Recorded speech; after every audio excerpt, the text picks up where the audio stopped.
Tonight, growing concern of a government shutdown. 1 day till the deadline, both sides digging in, and President Trump adding to the confusion. We'll tell you how a shutdown could impact your family, from travel plans dashed to a lot of paychecks delayed. Shocking new details inside that California house of horrors. These defendants eventually began using chains and padlocks to chain up the victims to their beds. What it was like for those 13 starving siblings saved by their 17-year-old sister, who police say planned her escape for 2 years. YouTube fighting back against a dangerous dare. Believe it or not, kids challenging each other to eat laundry detergent pods. An alert for parents tonight. Finalists revealed in the Amazon sweepstakes. A lot of jobs on the line. Did your city make the cut? And holy matrimony. Imagine being married by the Pope himself aboard his plane. One couple's flight of a lifetime. This is NBC Nightly News with Lester Holt. Good evening, everyone. I'm Savannah Guthrie in for Lester, and here we go again. The Washington cliffhanger Americans have gotten all too used to. Will the government keep running, or are we headed for yet another shutdown? Tonight, each party flexing muscles, exerting leverage, doing the political calculus. Who has the most to lose? Who will be blamed if it all goes south? We start tonight where the action is, Capitol Hill, and NBC's Casey Hunt. On Capitol Hill, pleading their case directly to senators. But that's why are you going to support us? These dreamers' futures as uncertain as the scramble behind closed doors in Washington, where tonight it's increasingly likely the federal government will be closed come Saturday morning. Do you think that we're headed for a shutdown? I don't know. The House set to vote tonight to keep the doors open, but only for the next month. I have confidence we'll pass this because I think members understand why on earth would we want to have a government shutdown. But in the Senate, Democrats are digging in. A senior Democratic aide telling NBC News they have the votes to force a shutdown. Do you think Democrats should take a stand for dreamers and not vote for this? I think we ought to take a stand for sanity. Democrats under pressure to show they're standing up to President Trump. Could happen. We'll see what happens. It's up to the Democrats. But Republicans control Congress and the White House. Leader Mitch McConnell planning to keep senators in Washington through the weekend, holding votes aimed at embarrassing the Democratic senators running for re-election in 2018. You think Democrats would take the blame for a shutdown? I'm not even going to go to that discussion because I think we're still negotiating and it's not over till it's over. If there is a shutdown, much of the federal government would be closed by Monday. Employees furloughed, including 61% of those at the CDC during a major flu epidemic. Some monuments, many national parks, the National Zoo would be shuttered, and passport renewals could be delayed. Left still waiting would be the dreamers, like Reina Montoya, whose parents fled Mexico when she was 13. All the things that I have built in this country, in my home back in Mesa, Arizona, they can be taken away if this Congress doesn't act. Late tonight, House Republicans sticking together, voting to pass the continuing resolution. But now it heads to the Senate, where Democrats are vowing to oppose it, and there are just over 24 hours before the government is set to shut down. Savannah. All right, Casey, starting us off, thank you. High anxiety as well as the White House, as Casey mentioned, as the budget deadline nears. The president showed his frustration and was full of blame on a visit to a factory. As White House correspondent Kristen Welker reports now, he lashed out at Democrats, but also sent some mixed signals. Sharp words in Pittsburgh today. President Trump accusing Democrats of trying to force a government shutdown. The Democrats want to see a shutdown to get off this subject because this subject is not working for them. The tax cuts and tax reform has not been working well for the Democrats now. But potentially complicating that strategy, the president's own mixed messages, including on the issue of CHIP, the Children's Health Care Program, which provides health care to some 9 million low-income children. Right now, the GOP short-term budget bill includes funding for CHIP for 6 years. But this morning, Mr. Trump tweeted CHIP should be a part of a long-term solution, not a 30-day or short-term extension. That sparking widespread confusion on Capitol Hill, the White House trying to clarify. Yes, he supports the CHIP program and he supports the continuing resolution. Adding to the turmoil, the president also seemed to be at odds with his own chief of staff, John Kelly, over the issue of immigration, a key part of the budget battle. Kelly reportedly privately telling a group of lawmakers yesterday there will be no border wall along the entire southern border, and saying last night on Fox News, there's been an evolutionary process that this president has gone through. But Mr. Trump firing back on Twitter today, insisting the wall is the wall. It has never changed or evolved from the first day I conceived of it. Late today, Mr. Trump trying to mend that apparent rift. I think General Kelly has done a really great job. So has the mixed messaging undercut the president's ability to lead the thorny budget negotiations? The president has sown confusion on a series of issues. He has made it more difficult to come to an agreement than it otherwise should have been. Tonight, one top White House official tells me the odds of a shutdown were 1 in 4 yesterday and now about 50%. Adding urgency, Saturday marks 1 year since the president was sworn into office, and a government shutdown would cast a major cloud, Savannah. Kristen Welker at the White House, thank you. And now to the story whose details are almost too awful to utter and impossible to understand. We are learning more about the unthinkable conditions 13 siblings were forced to endure, a torture chamber, as one official called it, all allegedly at the hands of their own parents. Well, today those parents appeared in court. NBC national correspondent Miguel Almaguer with more now and a warning. The details are disturbing. Complaint and simply enter pleas of not guilty. Pleading not guilty in court. Do you understand that right? Yeah. David and Louise Turpin facing multiple counts of torture and imprisonment. David Turpin accused of committing a lewd act on a child. This is severe, emotional, physical abuse. There's no way around that. These defendants are facing up to 94 years to life in prison. The district attorney says the 13 children lived in a home described as a torture chamber. They were chained, abused, and allowed to shower only once a year. Tonight, a law enforcement official tells NBC News the children were fed one rationed meal each day. They began to be tied up, first with ropes. One victim at one point was tied up and hog-tied. The victims are so weak, they're receiving antibiotics and nutrition through an IV. So malnourished, they could still go into shock. The Turpin's 29-year-old daughter weighs just 82 pounds. These defendants eventually began using chains and padlocks to chain up the victims to their beds. The alleged abuse got worse over time. There were beatings and strangulation. They were not allowed to have toys, although there were many toys found in the house that were in their original package and had never been opened. The rooms inside this home were urine-filled. The children were not unchained to use the bathroom. The parents would apparently buy food for themselves and not allow the children to eat it. Tonight, David and Louise Turpin shackled and hauled back to jail. A confinement, say investigators, more humane than what they subjected their own children to. When investigators arrived here, they say a 22-year-old was chained to a bed. They say many of the children didn't even know what a police officer was.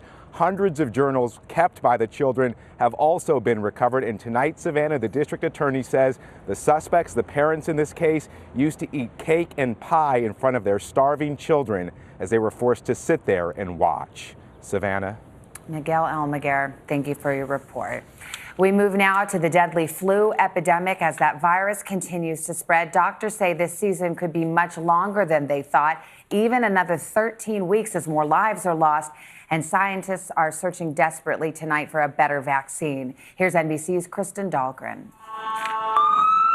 Across the country, the flu has claimed another life in Massachusetts. It's getting even more deadly in California. The flu is hitting hard and fast. By Tuesday morning, he was gone. Young and old, even previously healthy people are dying. An aggressive strain circulating. A new thermometer that connects to a smartphone, the Kinza, records fevers and symptoms in real time. Data showing more than 12 million people may now have the flu, the most cases around St. Louis. According to the CDC, 78% of samples tested this year have been the most aggressive of the 4 known flu strains. H3N2. Our vaccine is probably least effective against H3N2. Slightly less vaccine immunity and slightly more aggressiveness, it ends up being a bad year. These are flu viruses. New York's Mount Sinai Hospital is one of the places looking for a vaccine that covers all strains and mutations. Why is it so hard to find a vaccine that works across the board? It's always changing. And we need about 6 months to make a vaccine. The National Institutes of Health has designated a so-called super vaccine a top priority. One vaccine you wouldn't have to get every year. It's being tested, but could still be 5 to 10 years away. So for now, the CDC is pushing the vaccine it does have. Protect your family. Everyone needs a flu vaccine. And a lot of hand washing, with as much as 3 months of flu season still to go. Kristen Dahlgren, NBC News, New York. Parts of the South are struggling to recover tonight after days of frigid temperatures, snow, and ice, a combination that turned out to be deadly. NBC's Tammy Leitner has more from the frozen South. Tonight, crashes from Georgia to North Carolina. At least 12 dead from a deep freeze across the South. First responders fighting through the snow after this rig jackknifed. Rivers frozen solid in Maine and Connecticut. We're running in the ice that's about 3 feet thick in some spots. And in Tampa, rarely seen black ice. In Louisiana, an 8-month-old baby died after a car lost control on an icy road. In Greensboro, North Carolina, the accidents kept coming. We had over 150 reported accidents yesterday in the city of Greensboro, which is unusual for us. Forcing residents like Byron Bailiff to walk the 7 miles round trip to check on his 90-year-old mother. The roads were impassable yesterday. I didn't want to put anybody at danger. With more bitter cold expected Friday morning and many schools closed for yet another day, kids like Mackenzie are making the best of it. Daddy, should this be good? Tammy Leitner, NBC News, Greensboro, North Carolina. Could as many as 50,000 new jobs be coming to your city? The answer may be yes, depending on where Amazon decides to build its second headquarters. And today the competition was narrowed to just 20 finalists. Here's NBC's business correspondent Jolene Kent. Amazon will feel right at home here. Of the nearly 240 bids from across America, the 20 finalists are mostly in the East and South, from big cities like Boston, Dallas, and Atlanta, to the midsize like Columbus, Raleigh, and Nashville. Miami is rolling out the red carpet. I don't know of any other property that has this much contiguous land under the same ownership that they can offer Amazon a one holistic solution. Philadelphia is offering $1 billion in tax breaks. It is a game changer for us. 50,000 jobs, well-paying jobs, can change an entire city and change an entire culture. The competition between close neighbors is fierce too. We're here in Newark, New Jersey, which is going head-to-head against New York City, just 12 miles to the east. Washington, D.C. facing off against nearby Northern Virginia and Montgomery County, Maryland. The 20 cities are going to be assiduously courting Amazon. The jobs multiplier of Amazon picking your city is endless, and it's going to be probably at least 5 times the number of employees that Amazon actually hires. As Seattle knows, the online shopping giant can also bring more traffic and higher housing prices. Amazon says it will deliver its decision later this year. Jolene Kent, NBC News, Newark, New Jersey. Still ahead, the dangerous craze sweeping social media. It has parents baffled, teens daring each other to eat laundry pods.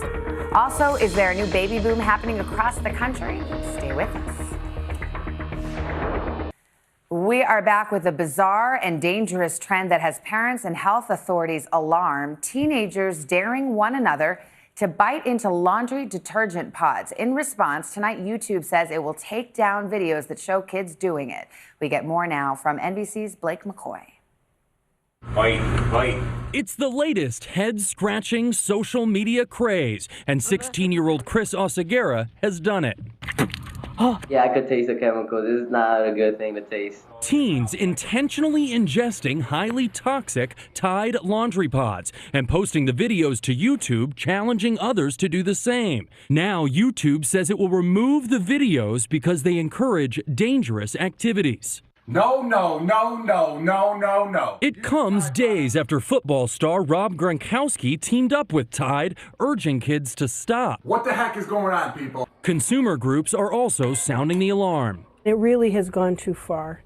And the teenagers that are doing this need to understand that this is reckless, that this is a poisonous substance that they're putting into their bodies. Detergent pods already under fire for resembling candy. Last year, poison control centers reported more than 10,000 kids under the age of 5 coming into contact with the pods. It's too early for numbers on older kids intentionally ingesting them. Oseguera's video has already been taken off YouTube. Why did you do this? What made you do this? It's just I really wanted the views, and I thought, and I guess that I think I wanted to try it. He's now posted it to Twitter, a quest for more clicks as social media cracks down on this dangerous new trend. Blake McCoy, NBC News, Chicago.